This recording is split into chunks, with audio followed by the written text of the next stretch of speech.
gentlemen, my name is Jerome Horne. I am the Ridership Experience Specialist for Indigo in Indianapolis. Yes, that's a city in Indiana. I'm going to talk to you about all the sexy things we're doing with transit right now. So, first of all, let's get the rumors out of the way. This is Indiana. These are 6 very distinct pictures of the state. These are all 6 different places. We have corn, more corn, more corn, more freaking corn, more goddamn corn, and more goddamn freaking corn. But if you squint, there's a place that's not corn. And that place that's not corn is Indianapolis. Indianapolis, the capital of Indiana. We're a bustling metropolis. This photo shows the center of our city, a monument circle. We have an emerging tech sector. We have Salesforce's second largest office in the country, and we're really excited about the things that are happening. Yes, we have transit in Indianapolis. So many times you go to public meetings, people are like, oh, but there's transit? We have transit? Yes, the buses rolling on the street. Oh, I've never been on transit. Well, that's because right now, quite frankly, our transit system is pretty shitty. But we're working on making it better. We're a very auto-centric city. So, a few things you need to understand about Indianapolis. The city geographically is very large. We're 400 square miles. We're 400 square miles. And in that 400 square miles is 860,000 people. Essentially, we're about twice the size of Chicago, but only a little bit less than a third of the population of Chicago, which has about 3 million people. So here's a ridiculous chart that you can't see. But the point is, in 2016, Indianapolis, we were the 15th largest city in the country by population, but we ranked 86 in transit investment per capita. 86. We had bustling metropolises like Omaha, Nebraska above us. So what does this result in? Waiting too goddamn long for a bus. Ain't nobody got time for that. It takes way too long. This is unacceptable. We need to do better. So we begin to think, how do we make a better transit system in Indianapolis? How do we improve things?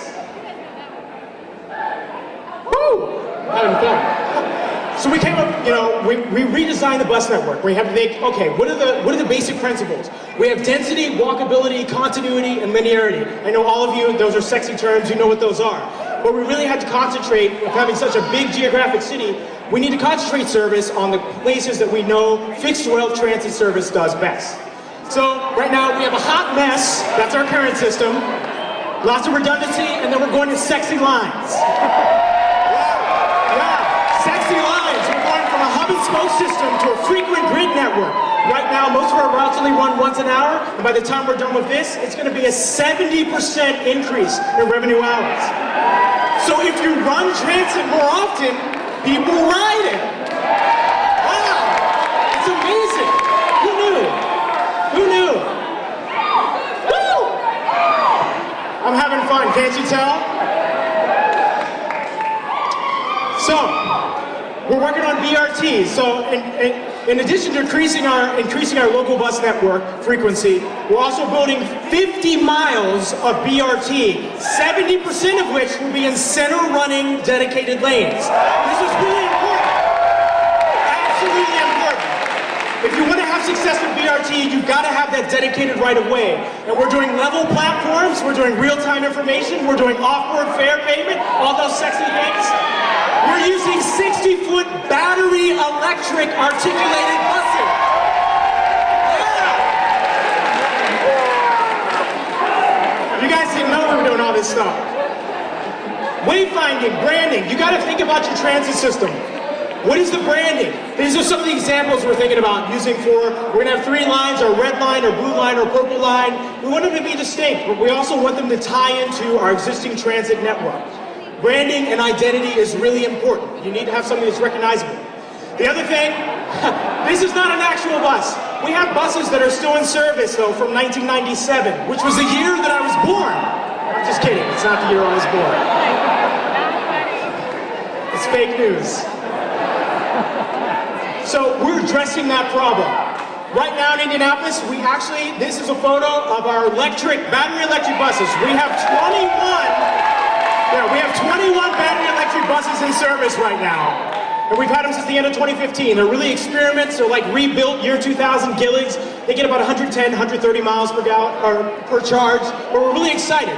We're going to a fully electric fleet. This is one of our brand new brand new 60-foot battery electric articulated buses that we're going to be using on all of our BRT lines. We really wanted to go green and we wanted to make a big statement. We're really excited. This bus has been testing. We've been meeting our range requirements. We're really excited. Fare. We're upgrading our fare payment system. She's only smiling because the fare payment system hasn't eaten her paper ticket yet. But we're upgrading to an account-based system with smart cards and mobile ticketing to really speed up the boarding process and make the system more reliable. These things are really important. We're also hiring. By our transit expansion, we're going to have 300 new permanent jobs that we're creating.